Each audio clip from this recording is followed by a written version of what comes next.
Welcome to the Prayagraj institute. आज हम लोग बात करेंगे इलेक्ट्रोल बॉन्ड के बारे में।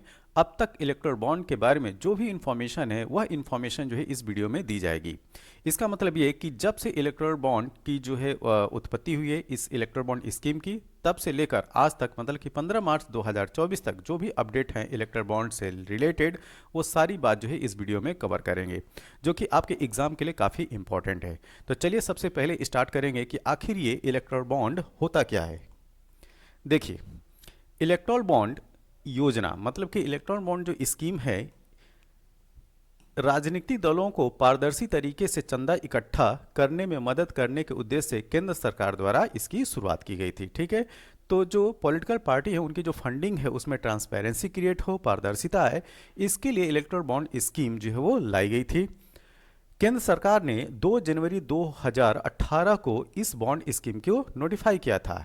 तो 2 जनवरी 2018 को जो है इस स्कीम को नोटिफाई किया गया था और इसमें स्टेट बैंक ऑफ इंडिया मतलब एसबीआई की कुछ जो नामांकित बैंक शाखाएं हैं, ये चुनाव बॉन्ड जो है वो जारी करती थीं, जिन्हें कोई भी व्यक्ति या संस्था खरीदकर किसी भी राजनीतिक दल को गुप्त रूप से दान कर सकता था। तो इलेक्ट्रोल बॉन्ड खरीदने के लिए कोई व्यक्ति भी हो सकता है या कोई संस्था भी इस इलेक्ट्रोल बॉन्ड को खरीद सकती थी इस स्कीम के तहत, और जो पॉलिटिकल पार्टी है उसको गुप्त दान दे सकती थी। अब और जो कुछ जो विशेषताएं हैं उनको देखते हैं। इलेक्ट्रोल बॉन्ड एक ब्याज मुक्त, ध्यान दीजिएगा, जो इलेक्ट्रोल बॉन्ड है वह एक ब्याज मुक्त बैंकिंग टूल हुआ करता है और यह प्रॉमिसरी जो नोट होते हैं उनकी तरीके से काम करता है और इसे बैंक नोट भी कहते हैं। तो ये जो पॉइंट है वो ध्यान में रखिए। तो इलेक्ट्रोल बॉन्ड एक ब्याज मुक्त बैंकिंग टूल है जो प्रॉमिसरी नोट की तरह से काम करता है और इसे बैंक नोट भी कहते हैं।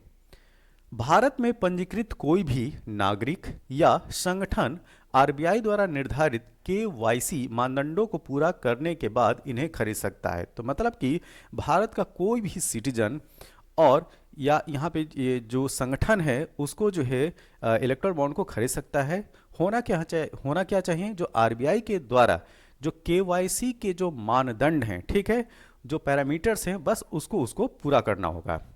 एसबीआई के विशिष्ट शाखाओं से चेक या डिजिटल भुगतान के माध्यम से विभिन्न मूल्य वर्ग मतलब कि 1000, 10,000, 1 लाख, 10 लाख और 1 करोड़ में खरीदा जा सकता है। ठीक है, तो डिफरेंट डिनोमिनेशन के ये इलेक्ट्रोल बॉन्ड जो है वो जारी होते थे और इसको एसबीआई की जो स्पेशल ब्रांचेज हैं वहीं से इशू किया जाता था। ठीक है, और इसका जो पेमेंट था, अगर किसी को इलेक्ट्रोल बॉन्ड लेना है तो वह चेक के माध्यम से या डिजिटल पेमेंट के थ्रू जो है ये इलेक्ट्रोल बॉन्ड परचेज कर सकता था।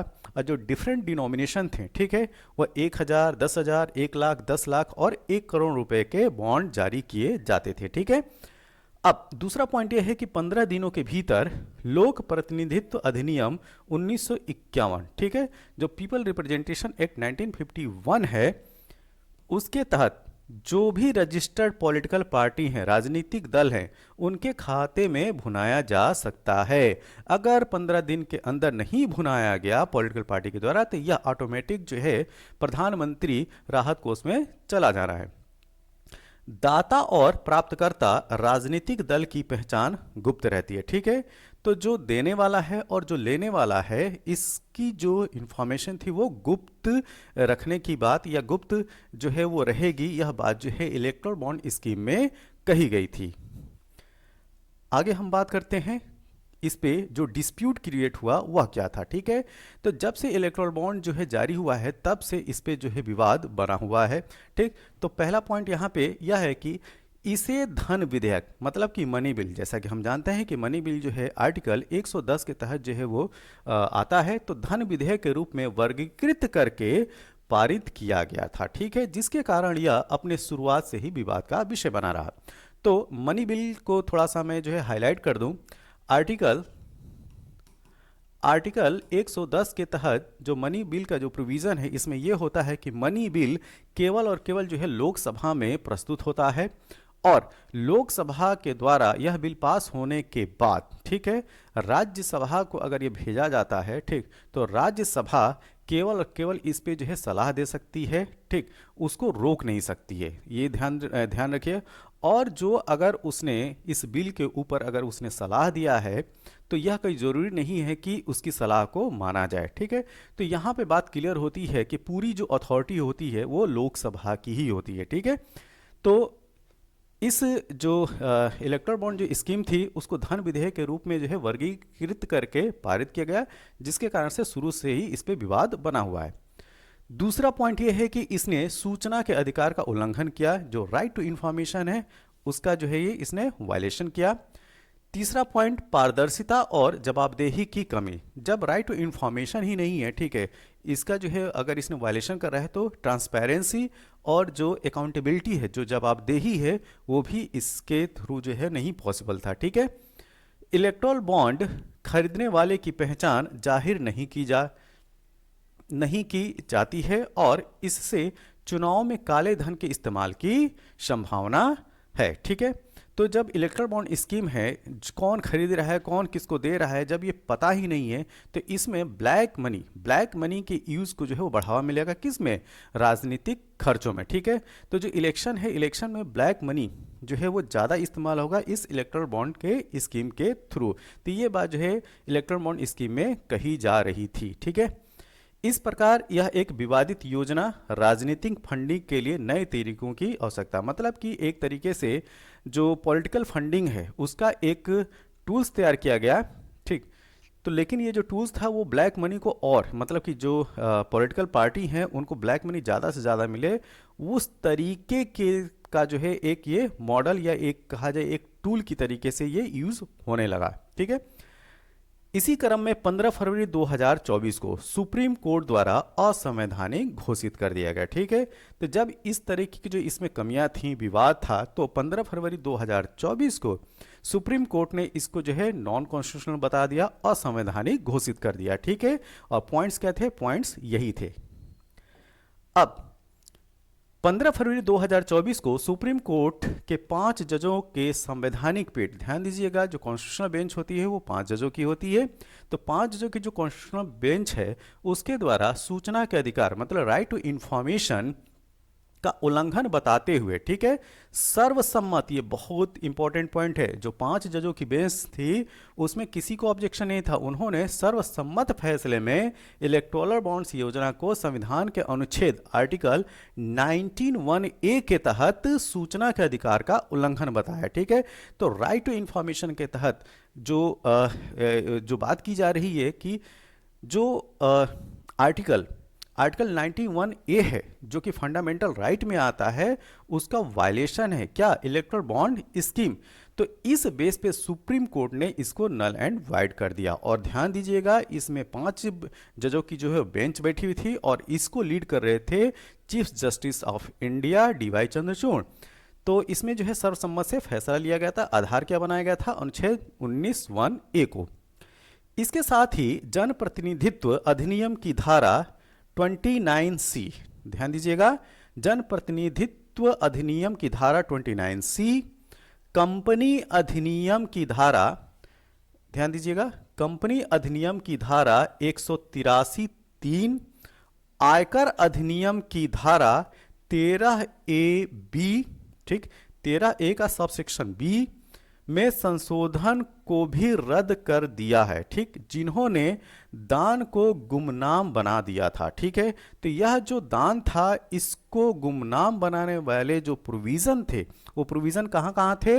एक तो पीपल रिप्रेजेंटेशन एक्ट 1951 की जो धारा है 29C, वो कंपनी अधिनियम जो कंपनी एक्ट है उसकी धारा 183(3), आयकर अधिनियम जो इनकम टैक्स एक्ट अधिनियम है उसकी धारा 13A का सबसेक्शन B में संशोधन को भी ये सुप्रीम कोर्ट ने रद्द कर दिया। क्यों? क्योंकि ये इस दान को, ठीक, इलेक्टोरल बॉन्ड स्कीम के तहत जो दान किया जा रहा है, डोनेशन दिया जा रहा है, उसको क्या कर रहे हैं? गुमनाम बना रहे हैं। गुमनाम से मतलब है कि इसमें पारदर्शिता नहीं दिख रही है। तो इस वजह से सुप्रीम कोर्ट ने ये सब डिसीजन लिया।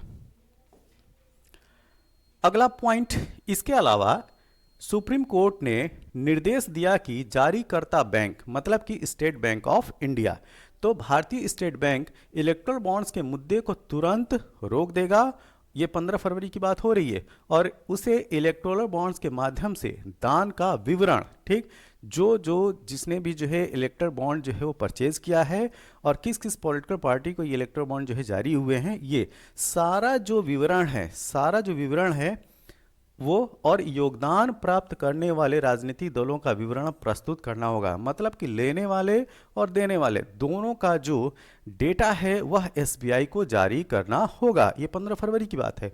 तो न्यायालय द्वारा, मतलब कि सुप्रीम कोर्ट के द्वारा एसबीआई को उक्त विवरण, ये 6 मार्च नहीं है, ठीक, 12 मार्च तक भारत के चुनाव आयोग इलेक्शन कमीशन ऑफ इंडिया को देना था, और इलेक्शन कमीशन ऑफ इंडिया को अपनी वेबसाइट पे इसको 15 मार्च से पहले जारी करना था। ठीक है, तो यह डिसीजन था सुप्रीम कोर्ट को। तो सुप्रीम कोर्ट ने 11 मार्च 2024 को एसबीआई को गाइडलाइंस ये दिया कि आप, मतलब कि आप 24 घंटे के अंदर पूरा जो डेटा है वह आप इलेक्शन कमीशन ऑफ इंडिया को दीजिए, मतलब कि चुनाव आयोग को दीजिए, और चुनाव आयोग को यह हिदायत दी गई कि आप जो है 15 मार्च से पहले यह डेटा आप अपनी वेबसाइट पे जारी कीजिए।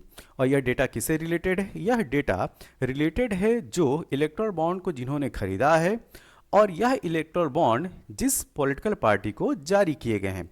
तो इसी वजह से आज, मतलब कि आज तो 15 मार्च 2024 है, इलेक्टोरल बॉन्ड की जो लिस्ट थी, इसको एसबीआई ने इलेक्शन कमीशन ऑफ इंडिया को, मतलब कि चुनाव आयोग को 12 मार्च को ही दे दिया, और इलेक्शन कमीशन ऑफ इंडिया ने इसको 14 मार्च 2024 यानी कि कल इसको अपनी वेबसाइट पे जारी कर दिया। और इसमें है क्या? इसमें 2 लिस्ट है। ठीक है, 2 लिस्ट है। एक लिस्ट वह जिसमें जिन्होंने इलेक्टोरल बॉन्ड खरीदा है, ठीक है, उन कंपनियों के नाम है या उन व्यक्तियों के नाम है जिन्होंने इलेक्टोरल बॉन्ड को परचेज किया है। दूसरी लिस्ट उन पॉलिटिकल पार्टी की है जिनको ये इलेक्टोरल बॉन्ड जारी हुए, ठीक है, और जिन्होंने इस इलेक्टोरल बॉन्ड को भुनाया है। ठीक है, अब इसी क्रम में हम लोग बात करेंगे कि जो पॉलिटिकल पार्टी हैं, ठीक, वह कौन सी पॉलिटिकल पार्टी हैं जिनको जो है काफ़ी ज़्यादा जो है इस इलेक्टोरल बॉन्ड स्कीम से फ़ायदा मिला, या ये कहा जाए जिनको जो है ज़्यादा से ज़्यादा जो है वो पैसे प्राप्त हुए इलेक्टोरल बॉन्ड स्कीम के थ्रू। ठीक, उससे पहले हम लोग ये जानेंगे कि ये टाइमलाइन क्या है। देखिए, चुनाव आयोग ने 14 मार्च को इलेक्टोरल बॉन्ड का डेटा अपनी वेबसाइट पर जारी किया। जैसा कि मैंने बताया कि कल की डेट में जो है ये डेटा जारी किया जा चुका है। इसके मुताबिक 1 अप्रैल 2019 से 15 फरवरी 2024 के बीच कुल 22,217 बॉन्ड खरीदे गए थे। तो जो टोटल इलेक्टोरल बॉन्ड जो परचेज किए गए थे, कब से कब तक? 1 अप्रैल 2019 से 15 फरवरी 2024 के बीच, उनकी संख्या थी 22,217। ठीक है, इसमें भाजपा को सबसे ज़्यादा 6,060 करोड़ रुपए चंदा के रूप में प्राप्त हुआ। तो वह पॉलिटिकल पार्टी जिसको सबसे ज्यादा जो है इलेक्टोरल बॉन्ड का फायदा मिला है वह कौन सी है? जो वर्तमान में जो रूलिंग पार्टी है भारतीय जनता पार्टी, उसको कितना प्राप्त हुआ? उसको 6,060 करोड़ रुपए। ठीक है, लिस्ट में दूसरे नंबर पर तृणमूल कांग्रेस जिसको 1,609 करोड़ रुपए प्राप्त हुए। तीसरे स्थान पर कांग्रेस पार्टी है जिसको 1421 करोड़ रुपए प्राप्त हुए। सबसे बड़ा चुनावी चंदा जो है future gaming and hotel services ने दिया था। ठीक है, ये चीज ध्यान रखिएगा, यह एक लॉटरी वाली कंपनी है। कौन सी? Future gaming and hotel services. इसने 1368 करोड़ रुपए का जो है वो इलेक्टोरल बॉन्ड परचेज किया था, या ये कहा जाए 1368 करोड़ रुपए इसने जो है चंदा दिया, ठीक, डोनेट किया। यहाँ पे एक लिस्ट है, इस लिस्ट में टॉप 10 जो पॉलिटिकल पार्टी हैं उनके नाम दिए गए हैं जिनको सबसे ज़्यादा चंदा प्राप्त हुआ है। ठीक है, डोनेशन प्राप्त हुआ है इलेक्टोरल बॉन्ड स्कीम के थ्रू। तो इसमें भाजपा को 6,060, जैसा कि हम यहाँ पे डिस्कस कर चुके हैं। तृणमूल दूसरे नंबर पे 1,609 करोड़ रुपए, Congress 1421, BRS 1214, Biju Janata Dal 775 crore, DMK 639 crore, YSR Congress को 337 करोड़ प्राप्त हुए हैं। तेलुगु देशम पार्टी को 218 करोड़, शिवसेना को 158 करोड़, राजद राष्ट्रीय जनता दल इसको 72.5 मतलब कि 72.5 करोड़ रुपए प्राप्त हुए हैं। किससे? यह इलेक्टोरल बॉन्ड स्कीम के थ्रू, मतलब इलेक्टोरल बॉन्ड के थ्रू। तो ये सारी जो इन्फॉर्मेशन थी, यह सारी इन्फॉर्मेशन रिलेटेड थी इलेक्टोरल बॉन्ड स्कीम के थ्रू। तो अब तक इतना अपडेट था। यह वीडियो आपको कैसा लगा? जैसा भी लगा हो आप अपने सुझाव जो है कमेंट बॉक्स में ज़रूर दें। इस वीडियो की पीडीएफ के लिए आप हमारे Telegram channel the Prayagraj institute को ज्वाइन कीजिए और इस वीडियो के पीडीएफ को प्राप्त कीजिए। तब तक के लिए थैंक यू, धन्यवाद।